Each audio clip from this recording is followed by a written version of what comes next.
back in the Windy City, Chicago, day 2, ended up in 2004, December, I think what's the date, 11th? The 12th. Oh, well, that's great. That means that's the infamous 12-12 that they talk about, which is what, 144, 12, 12, 44? What is it? 144? 12 times 12? 144, which is the number of the apocalypse, which is, in so many words, not inspired by Patmos, John the Divine on the island of Patmos and all that foolishness. What this stuff is fragments that came out of mainly the Library of Alexandria, and these fragments that floated around the ancient world, and every band they got their hand on and formed their own religious books. You see what I'm saying? All this inspired the book of Revelation from John the Divine and all of this thing. I urge you, here goes again in scholarship, to get a book by the name of Richard Behrens. I think it's Richard, no, excuse me, I'm sorry. J.R. Behrens is called Parallel Mythology. Now the great scholar Gerald Massey, in his 2-volume set of Natural Genesis, which was Book of the Beginning was 1881, Natural Genesis was 1888. In the 2 volumes of Natural Genesis, Gerald Massey explained that the Christian apocalypse, your book of Revelation, came from the Persian apocalypse. This was in 1888. I didn't know until the 90s when the book Parallel Mythology. So you know how you get these books. One will be, if you can't find it by name, you can find it by title. Parallel Myths, I think it's called. Parallel Myths. Because even the mythology, you spell it wrong, it can throw you off. Parallel Myths by J.R. Behrens. Don't ask me how to spell it. You know what I'm saying. J.R. Behrens, Parallel Myths. I had read this earlier in the 80s of Gerald Massey's Natural Genesis, 2-volume set. Now put out by Black Classic Press again. And in there he explained that, like I said, the the so-called Christian apocalypse came from the Persian apocalypse. So I wasn't inspired by no John the Divine at the island of Patmos. What I didn't know until I actually got J.R. Behrens' book Parallel Myths, where they actually had a print of the Persian apocalypse, that they shamefully ripped it off. It's almost word for word. You see what I'm saying? Now, obviously, this Persian apocalypse is also what you have when it comes to Iraq at this particular time. You see what I'm saying? At this particular time.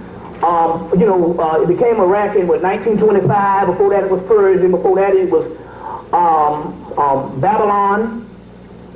And so the Babylonian apocalypse, the Persian apocalypse, which also came out of ancient Kemet when Cambyses supposedly invaded. They took a lot of texts back to Persia, and so that a Persian apocalypse text came out of ancient Kemet that was brought up into Persia by Cambyses, and then when these authors, these so-called editors, we want to call them, that you say these books inspired by God, these editors came in and started retranslating this stuff. They just shamefully copied.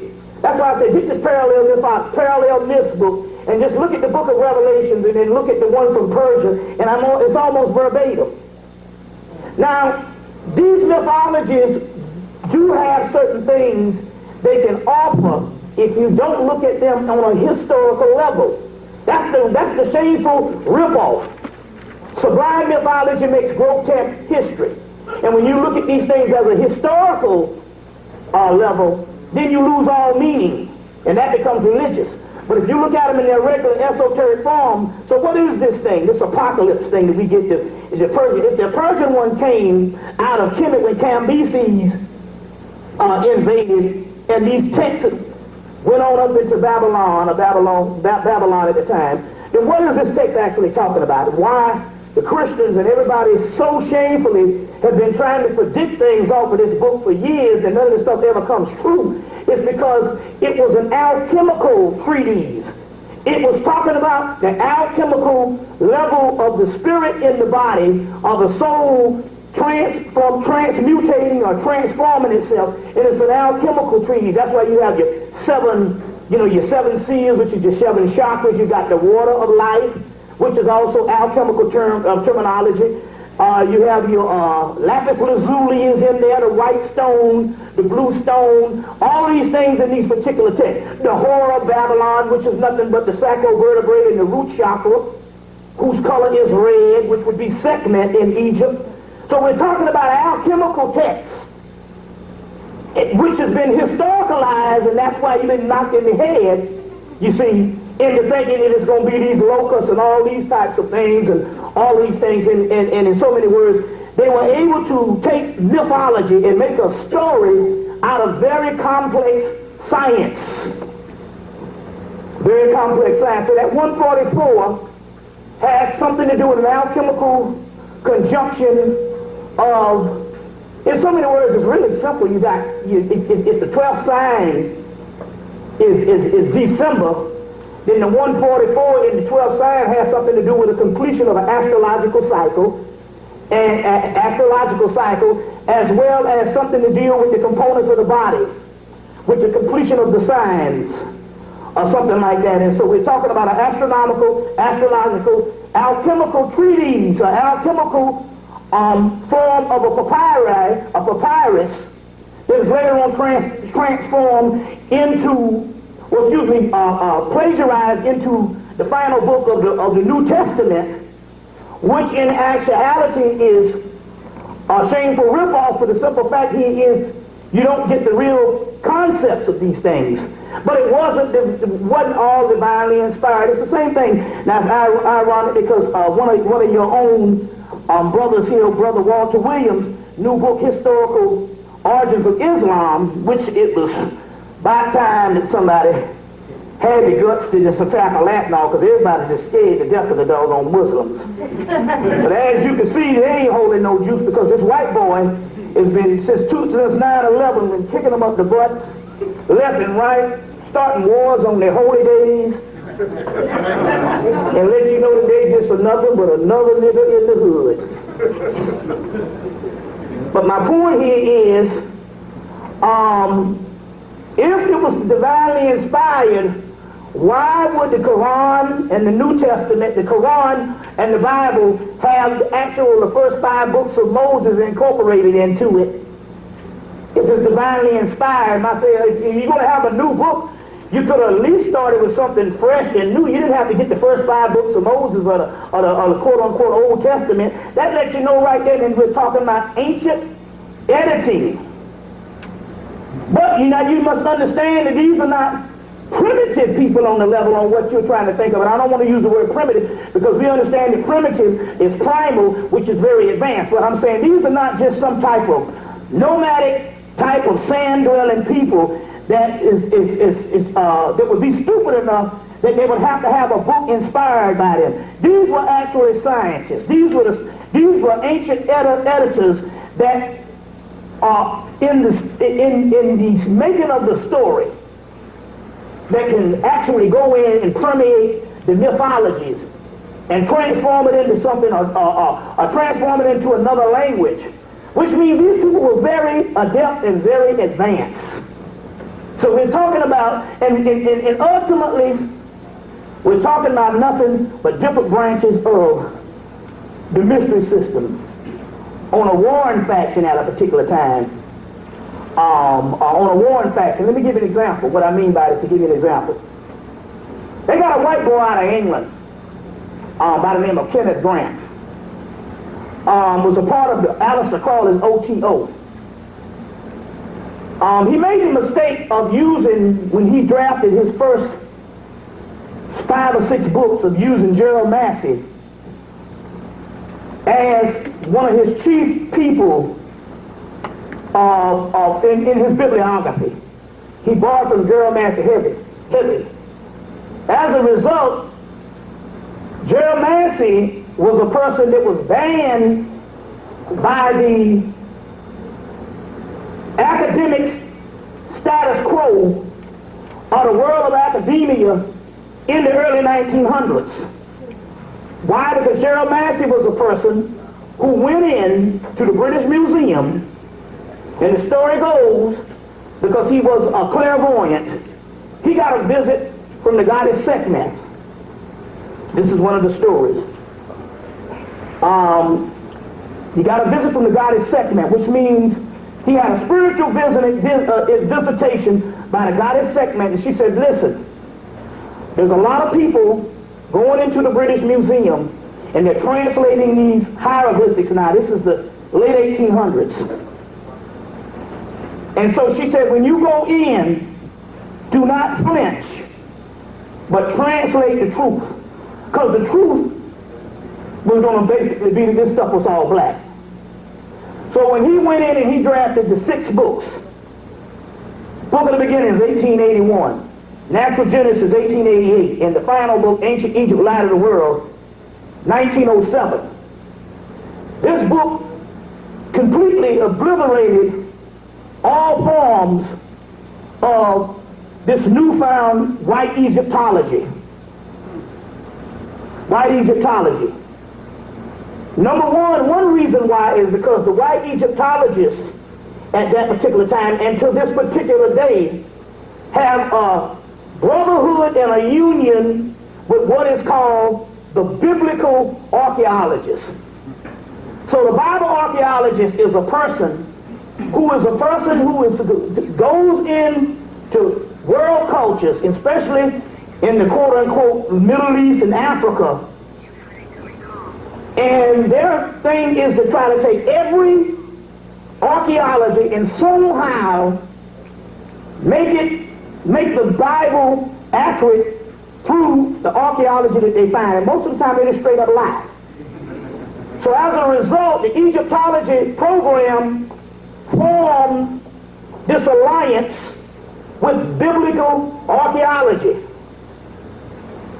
And as a Biblical Archaeology, that's why you can have Egyptology on one hand in the same university that is not in direct opposition to the theology department, which, if you told the truth, it would be in direct opposition because the theology department are plagiarizers. You understand what I'm saying? But they have this symbiotic nature in this alliance that they will not basically oppose one another. Gerald Massey, on one hand, not only did he say that all of Hemmitt and all of the stuff came from black, but he also dismantled Christianity single-handedly. So as a result, they banned Gerald Massey not necessarily on the same fascist way that you would ban a book. They just simply won't add you into the bibliography.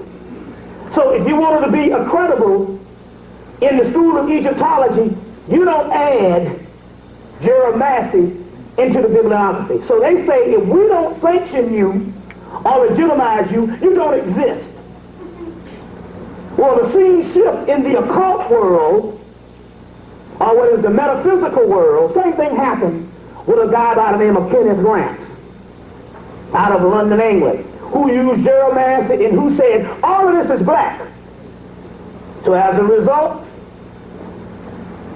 certain metaphysical book companies like Llewellyn or Samuel Weiser, they would get calls from the OTO and say, well, if you want to get these books and make a lot of money, and you want to publish these books, make sure that the authors, when they're dealing with this material, don't put Kenneth Grant in the bibliography. So as a result, in 1996, he's from England. He had to carefully sneak into the United States, Albuquerque in New Mexico, and publish a book called Polaria. instead of most of his motifs in his first 6 books was all Egyptian, he had to carefully take the same principles and make them into Sumerian,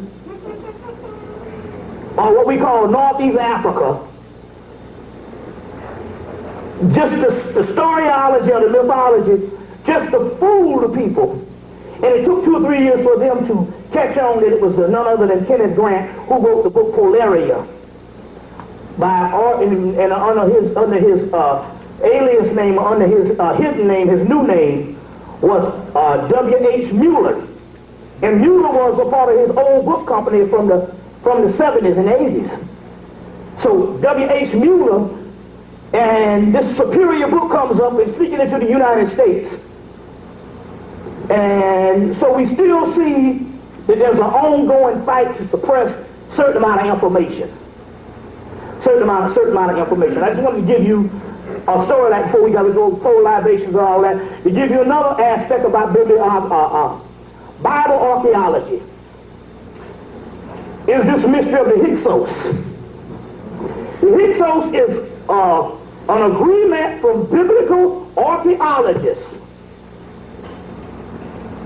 to somehow place the Hebrew element into the ruling factions of ancient Kemet.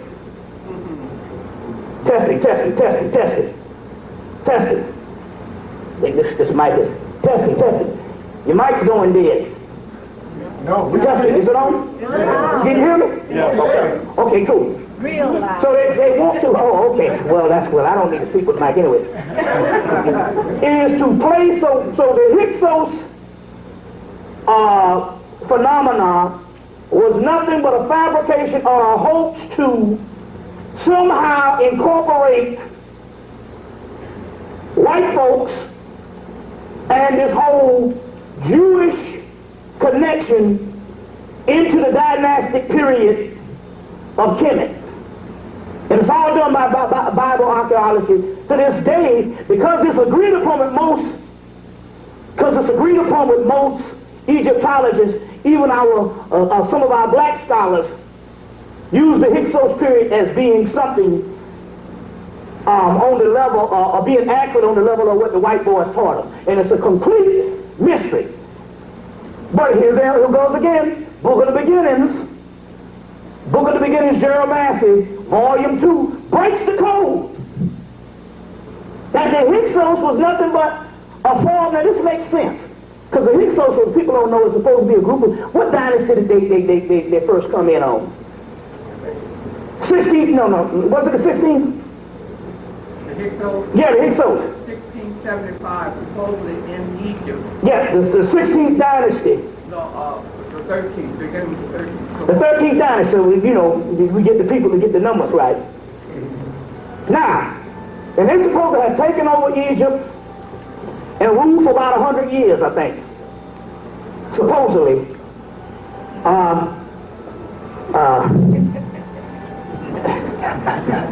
Technology, I tell you. And ruled for about 100 years. And for about 100 years. Anyway, now what story makes sense? An outside invader for supposedly Palestine. They're supposed to have this fast horse. They're supposed to take over the most advanced power on earth at this time and rule for 100 years. You understand what I'm saying? Or does this make sense? Because they said that the Hyksos, the so-called shepherd king of the Hyksos god that they worship was the god Set. Now, Set, as we know, also is a pre-dynastic god. One man's god is another man's devil. And part of the whole concept of the Set, Typhon, Osiris thing is more political, or it's customary to take the god of one particular dynasty and turn their god into the devil or whatever this deal is. But my point here is, if Set is fundamentally an Egyptian deity, why would some outside folks that they even claim to have been white in some of this biblical archaeology, why would some outside folks come in and rule Kemet with an Egyptian deity that is known to be a pre-dynastic deity. Now that's so Jeremiah breaks the code and said no, which makes sense. That the Hyksos period was nothing but a re-emergence of the pre-dynastic priesthood. And the pre-dynastic civilization that was overthrown to make the dynastic civilization, the pre-dynastic overthrew them. It was brought back like Democrat and Republican, which makes logical sense that it wouldn't be a foreign invader that would come in to the greatest power on earth because they got a fast horse and rule for 100 years with an Egyptian deity. You understand what I'm saying? But here goes again. Because it's Bible archaeology, they are able to still get their hands on trying to fashion this foolishness to somehow try to legitimize this Hebrew myth, which they don't like to hear. Now, if you understand it as Hebrew mythology or Christian mythology, then you can say that this would be a series of mythologies that can be used, you understand what I'm saying, as a parallel, because you can't, because in order to use them, you're still going to have to deal with the Camite aspect of that. You see what I'm saying? So they would rather say, no, this is historical, and we are a unique and a exclusive people, which fits in this whole canon of this father, son, and grandson type nature between Islam, Christianity, and Judaism. And in order to front this thing off as being something that's historically significant, you have to literally make it historical. You understand what I'm saying? Now, make it historical. So here again, I'm just trying to say on how the trick goes on because we didn't understand the ancient editors. Now, I do like the Jew boy book. I talked about him yesterday. He wrote the book. He wrote one book called The Moses Mystery by Gary Greenberg, exposing the whole Moses can be traced back to Akhenaten, you know. Well, Jeremiah did it. Sigmund Freud did it also. You know what I'm saying? And a cadre of African scholars, black scholars here, from Charles Finch to everybody else. So he did say that. And then he wrote a new book called The 101 Bible Myths, where he literally went in and literally took the actual papyrus and showed this Bible mythology, this text comes from this text. You see, and then they try to discredit this guy, saying he's a quackpot and this guy got like 900 degrees. You understand what I'm saying? 900 degrees. So here goes again. And so all this is to still confuse you. But the great deal, the great mystery here is to get beyond. Once you have your historical framework set, it is basically this. All of it was black. You see, we might have got political in one particular aspect, territorial or whatever, but it was still all black. And none of it was historical. You see, Abraham, new studies. Abraham, which is nothing but, if you take Abraham, who's supposed to be the father of the Hebrew race, and you take the historical thing, it don't make no sense. But if you take the mythological thing and see Abraham and new studies coming out of Europe, Abraham, and go up to East India and get the god Brahma. Look at the word Brahma and look at the word Abraham and start de-scrambling and you got it, baby. See what I'm saying? You got it. Brahma, Abraham. So we're talking about a school of mythology later on historicalized. You see, later on historicalized. So the mystery here is to get beyond the historical aspects. Because when you really deal with history, that's what they're fighting over. It's all black. You see what I'm saying? But to understand the motifs that lie under there, the principles in the mythology, is the most advanced aspect. It was interesting here where I was back in like the early 80s. I was in college.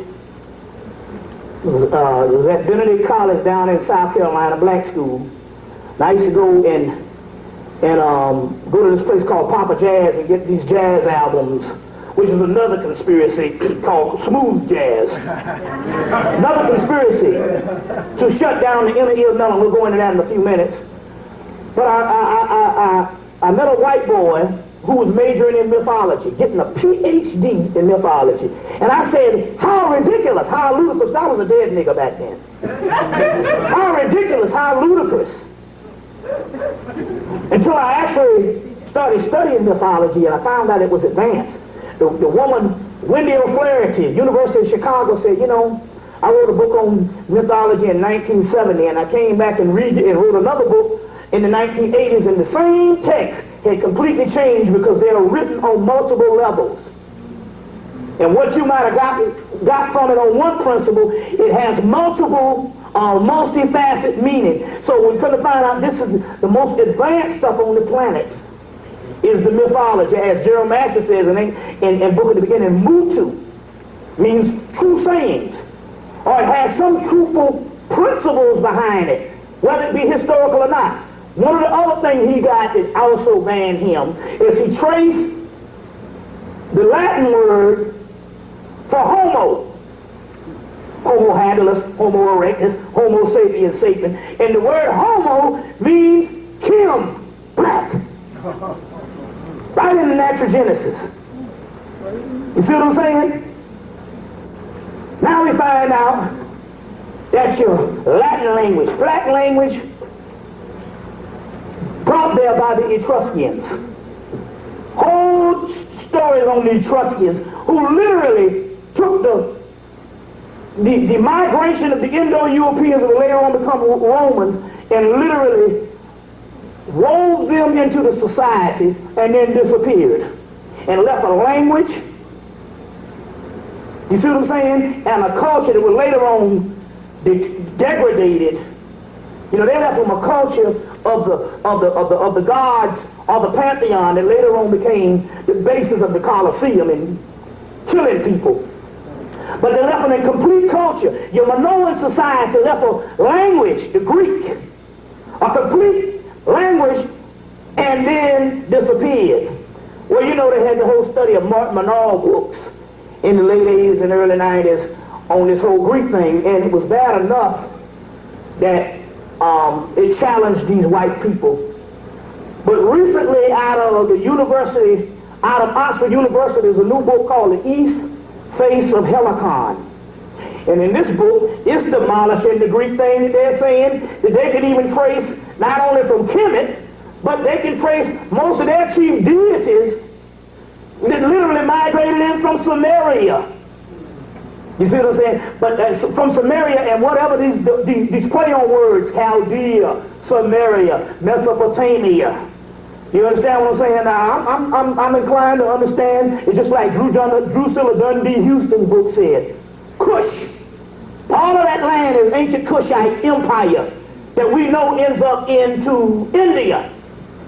You understand what I'm saying? So these words, Samaria, Mesopotamia, Near Eastern, as Brother Walter Williams has been arguing also, is just new ways to somehow de-Africanize this or de-Kemitize this of one royal family reaching all the way up from the Horn of Africa on up into doggone India. You understand what I'm saying? So, this new book, The East Face of Helicon, shows that literally their Greek figures, before it came, although you have the Greek mythology, Greek philosophy was plagiarized from Kemet. The Greek mythology came from those particular black lands. Another book, Sir Isaac Mayer's book, wrote a book called The Oldest Books in the World. Another guy they don't talk about, he also wrote a book on the Kabbalah, which in his books he said, well, whether you call it Sumeria, Babylonia, and all that, this is completely a fundamentally Negroid race. And he said, if you don't like the word Negroid, we're just saying black hair and black skin. That entire area. You understand what I'm saying? And I don't know why I did this. They showed the picture of the people in Mosul, which is Iraq, and they sequester all of this because the New York Times showed the average citizen in Mosul are blue-black people. Now I happen to know this because they had the Saudi Arabia and the whole Arab expedition in 1989 in Atlanta, and I went to it and I was shaking my head, and the guy said, "What's wrong?" I said, "Am I at the West African exhibit?" Because everybody there, he said, and this was what the lighter-skinned Arab told me. 85% of that entire land is blue-black. So we even talking about people as being sequestered, and when they go in, the places that they show you are these certain cities.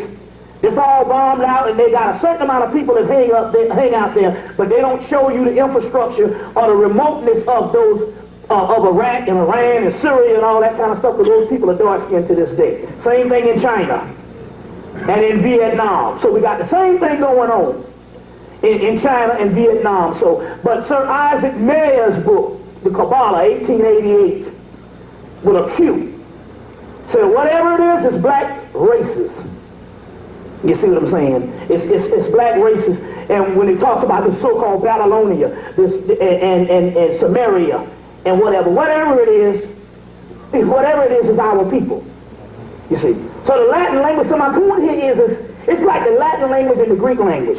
Well, if Count Varney, the book Ruins of Empire, said that these black people are being chastised for their woolly hair and flat nose, and they even taught us how to speak. So if a person is mumbling and can't speak, how can they make a language as advanced, as John Henry Clark says, as Greek? That means that we're talking about the same people conquering something, usurping the culture. You understand what I'm saying? And no way that these texts, Latin and Greek, could ever be anything but black languages. You see what I'm saying? And I want you to, next time you're in Chicago, go to Greektown. Not Chicago, go to Detroit. And go to Greektown. And the people serving you is this sister color. And I said, where are you from? I'm from Greece. I said, does a lot of people look like you? Yeah, I'm saying, well, if this is 2003 and you look this color in 2003, what the hell would you look like 2,000 years ago or 3,000 years ago? You understand what I'm saying? Or at least 2,000 years ago. You see, whereas in 1988, Charles French gave this survey and presented this, and the white boys had to bear witness to it. The 85% of the Greeks have sickle cell traits. See what I'm saying? What's just interesting on this sickle cell thing? They invented this serum out of Africa that cures sickle cell. Basically what happened was this. They tracked the Africans and found out when the Africans was in the country past 5, 6, 7 years, the Africans immediately started coming down with the sickle cell anemia. So they said, well, obviously the only thing that's changed, not necessarily the climate, it has to be the diet. And so they came together and made a serum out of different African fruits, African yams, African fruits off of the continent. And it worked immediately. You see, reverse whatever it was. And one white girl that didn't know what to do. She didn't realize the politics.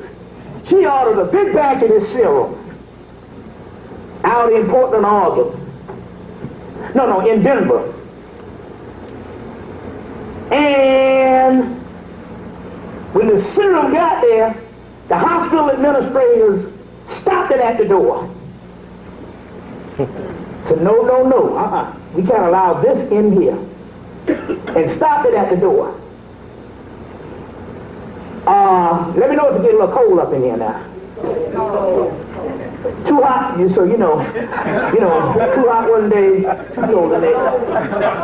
I just said it because my little hands started getting a little froze up here, and I'm on fire, so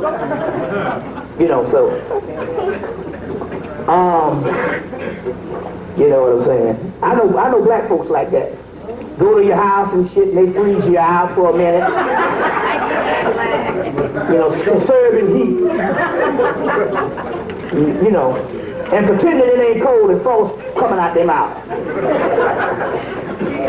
You know, give a brother some heat. You know, you got to pay for it anyway. They're going to get it out to you anyway. So anyway, they stopped this serum at the door. And she said, what's wrong? It's been proven to work. No. We can't have this serum into this hospital at all. So she takes it to the Sickle Cell Society. And the Sickle Cell Society say, we don't want nothing to do with that works, basically. And the Sickle Cell Societies stopped it. Now it's interesting here that there's a Sickle Cell Society in every major city in the United States. Which means that this is a way to track the blood of black people.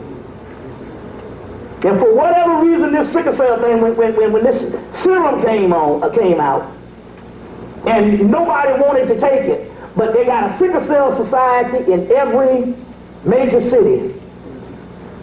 And it means that what is going on here with this whole sickle cell thing? And remember, Blair's take on that. They had to kill the sickle cell so that they could give the people whatever they're going to call with the AIDS or AZT or whatever to make that work. Whatever the warfare was. But anyway, this lady said that they didn't want anything to do with the serum whatsoever. But yet there's a sickle cell society in every city. She also said that she noticed an enormous amount of black people, because she's a colon therapist and among other things, she's a whole reproductive specialist, that tons of black folks, mainly upward mobile black folks, that was coming to her, all of them have had their gallbladder removed. She said, well, give me the symptoms. Why did they move your gallbladder? She said, well, there's nothing wrong with it. They just told me I didn't need it. You don't need it. She said, wait, hold on now, wait a minute. You mean to tell me you had a perfectly healthy whatever gallbladder or whatever it was healthy, and they just told you, by the way, when you checked in the hospital for something else, that we're going to remove this because you don't need it. You understand here? Now here's one of the great mysteries if you understand alchemy. Alchemy is the study of precious stones, but it's precious stones, alloys, metals, whatever on the earth, and some stuff is outside of the earth. It is also the study of the same elements that is in the universe is inside of the human body, and that's when it becomes spiritual alchemy. So the ancient Hemmites were the masters of both, the physical alchemy and the spiritual alchemy. In the spiritual alchemy. In Sir Lawrence Gardner, who's a part of this Dragon Society that I talked about yesterday, Nicholas D. Bear, who is the co-author of the Dragon Legacy, Sir Lawrence Gardner, tells this remarkable story, an alchemical tale, that when the British came into Kemet, and they went into the Great Pyramids, and this is on record, that they found this whole room full of this white powder. So apparently this white powder gold stuff that they're pushing off on people now is basically some invention that they got to make money on. It ain't gonna do nothing for you. You see what I'm saying? Because you produce the white powder gold, which is called the DMT spirit molecule. We're gonna get into that today. Y'all all right? Am I boring you? So they went into the pyramid, And they had an entire room full of this white substance. They said they didn't know what it was, but whatever it was, if they put it on this book, the book would float. They put it on this overhead projector, it would float. If they put it up under this building, it would float. Now the interesting here because Ivan Van Sertima, back in 1989, told me that even in his studies, they talk about they had this stuff that they could throw on the ground and the ground comes as smooth as ice and they could shove stones just like you rolling a doggone scooter. So whatever this stuff was, it floated. So the British loaded an entire ship up of this white substance, and the idiots did not even try to somehow secure it. And by the time they got back to England, all of it had blown away but a saucer full. But they have it locked away in the vaults of the British Museum to this day. And right now to this day, whatever they put it on, it floats. And this has been the source of trying to find this particular magical element that they couldn't find. Now it's interesting here because the guy Louis Spence wrote a book called something of Atlantis. He wrote a book called Atlantis, and he wrote a book called The Black Magic of Atlantis. This is one that won't get printed because in there he talked about how the Egyptians were such advanced alchemists that they could make this particular black powder, which was some form of melanin. The same thing what they're trying to do with the whole melatonin pills. They could make this black powder.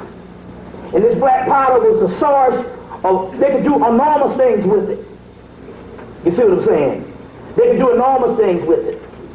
In this particular aspect of alchemy. In this particular aspect of alchemy. I don't know where I was going with this, but anyway.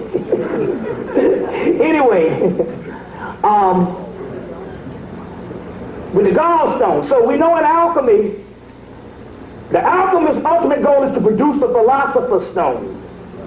Now ultimately, the philosopher's stone was nothing but ultimately the pineal gland. Now let me explain this. Explain this. Y'all all right? Okay. Okay, let's see here. Okay, now let's go down here. Okay, now. Focus it. Right here is this picture is the symbolic of the philosopher's stone. This is coming from this is a artist rendition of a god called Aeon, also the god called Mithra, which also is December 25th is the birthday of Mithra, which is nothing but another northwest African, a northeast African form of what you would say Sumerian, a Persian form of Heru called Mithra. Persian form of Heru called Mithra. And you can actually see the statue because the statue is reprinted in Carl Jung's book, Aeon. The book called Aeon by Carl Jung, because this god is also called the god Aeon. Now in here you have the Kundalini energy going up, and the ultimate aspect of this Kundalini energy, you see this sphere with a stone on it, but ultimately you see the black dot at the top of the head or whatever, which in so many words is known as the philosopher's stone. Now, to break it down, it means this. This is the alchemical aspect of how this thing is going on. And in so many words, this is what the book of Revelation is talking about.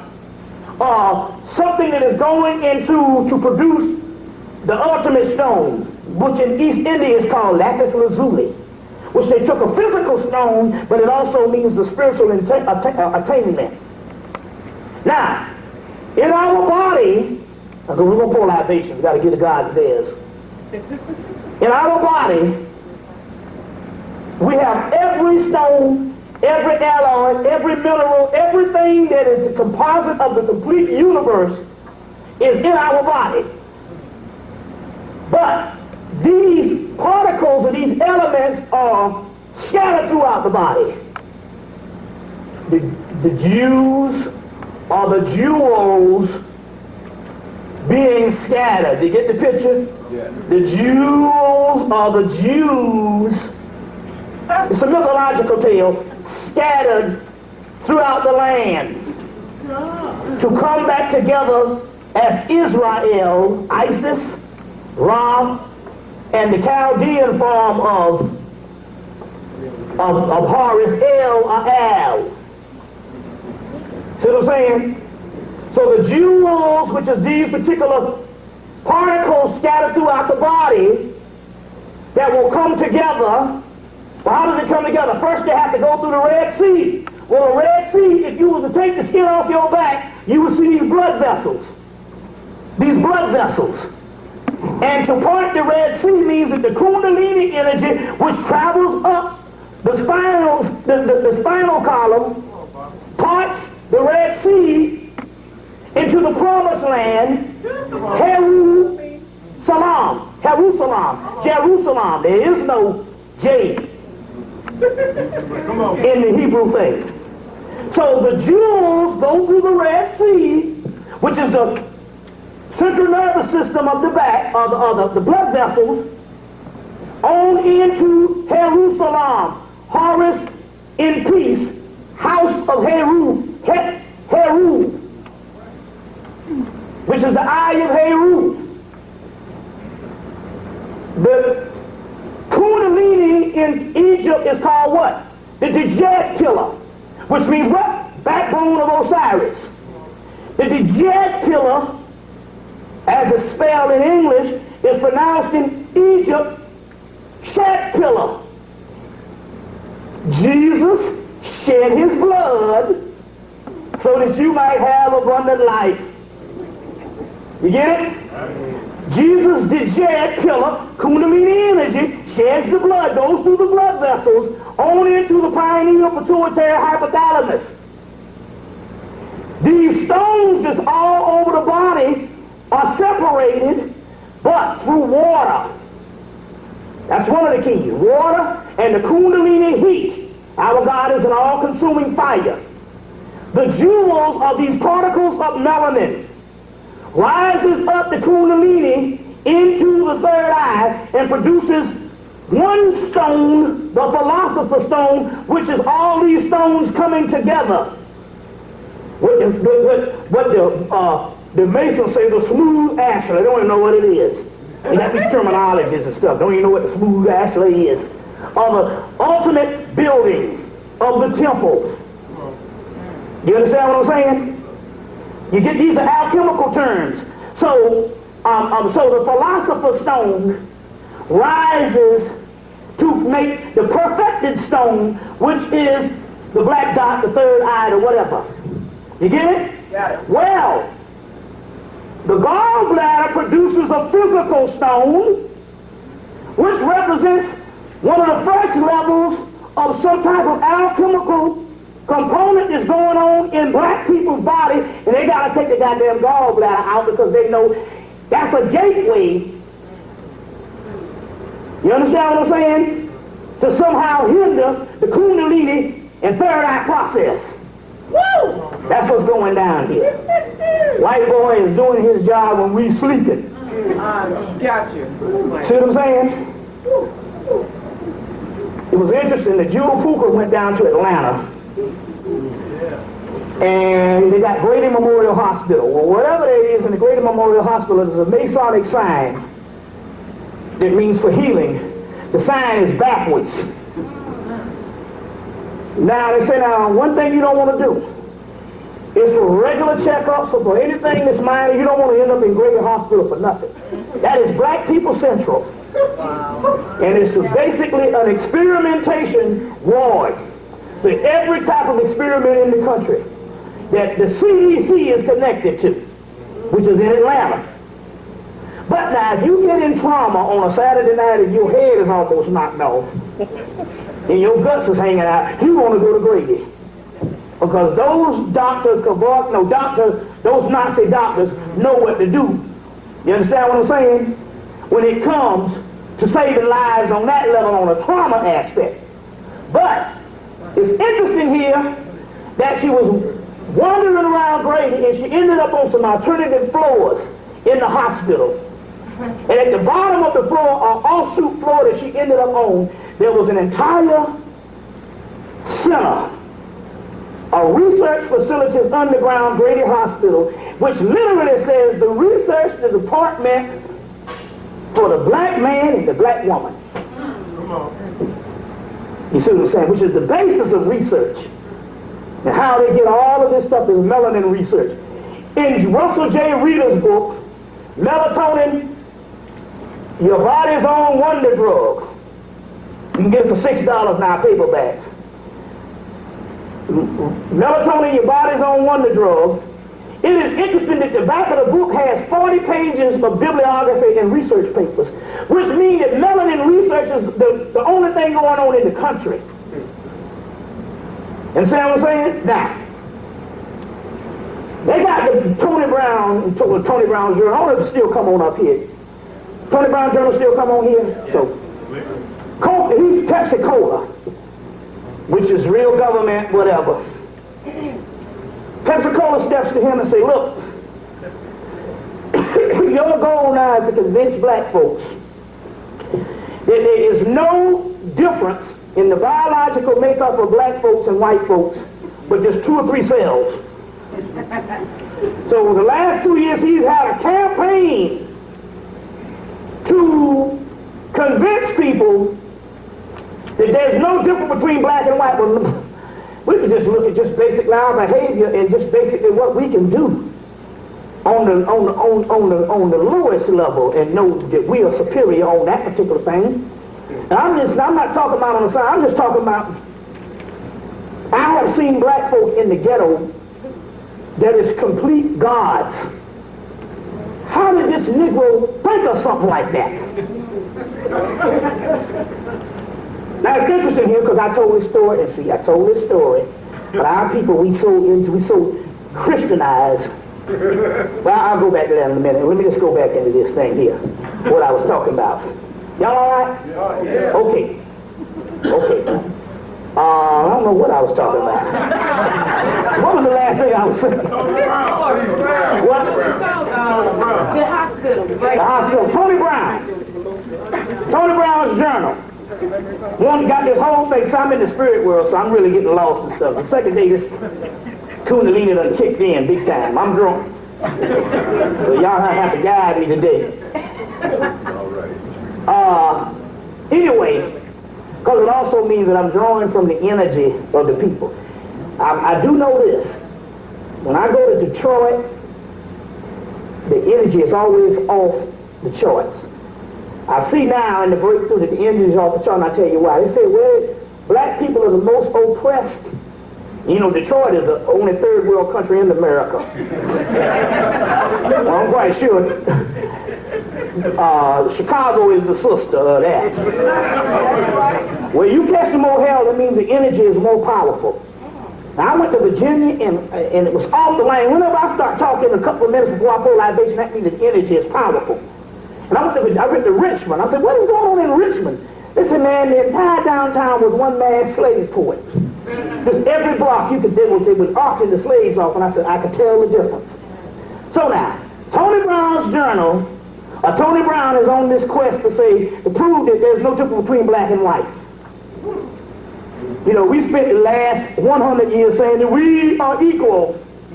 Now they want to spend the last few years of saying in actuality, you're not superior, and we are equal. You see what I'm saying? I saw that happen when Martin Monroe came to Emory University. And although they had Asa Hilliard and all them there, and they asked him, well, the Egyptians was black. They asked Martin Monroe, well, finally, what were the Egyptians? And Martin Monroe, the white man, said, they were black. And then all of a sudden, after they said that the Camites were black, in the reception, all the white people coming up to us saying, but we are all a part of the same family. We're all a part of the same family. I'm like, wait a minute, hold on now. You didn't want nothing to do with a Negro. But now all of a sudden, now since we are the Camites, we are all a part of the same family. Now, so, in so many words, he's trying to prove this, but it's interesting about this.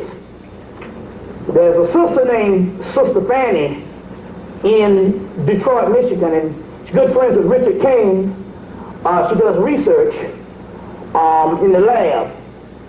And it's interesting, she said, now it's interesting, there's no such thing, no difference between black and white. And this melanin thing is all crazy.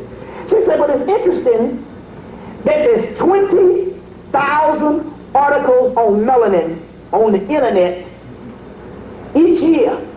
20,000 that has to change every year because melanin changes every year. You know, you can't track it. It's called chaos in the blood. So melanin changes every year. So those 20,000 articles are obsolete every year. And yet, there's no difference between black and white. See what I'm saying? No difference between black and white. Get where I'm coming from here. Now, going back, we're going to get rid of polarization.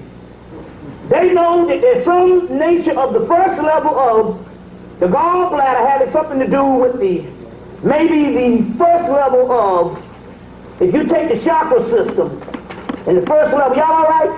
All right. All right then, I don't want to bore you now. I don't want to bore you. If you take the first level of the chakra system, and whatever that is, which is the root chakra that I showed yesterday. And then you go up from the root chakra, which is finally the pineal gland. For some reason, the energy that rises from the root chakra, the sacral vertebrae, they need to somehow retard its process. And there's some type of nature with the gallbladder that they're ripping out of black people. You understand what I'm saying? They're ripping out of black people. Here comes the other mystery. I told you that if you also get the book, I mentioned the book yesterday, The Opening of the Way. I mentioned the book, The Opening of the Way, by Isha Swallen and Lubitz. And I talked about that opening of the way. They also talk about in the book, The Opening of the Way, that in order for you, the reason why you are in the consciousness is because you are radiating at a certain level of the heart chakra. And that is the reason why you are conscious, and the other ones are radiating at the level of the genitals. And so their consciousness is in the genital area, which can only be the world of appearances, the mundane world. They cannot see beyond what is apparent.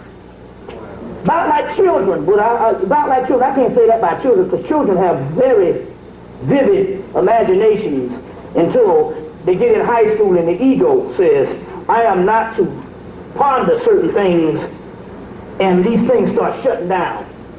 But we know that the genitals is where most of the people's consciousness known higher than the neighbor. So this would be the hee-haw, and this would be the bourgeois. This would be you see what I'm saying? This would be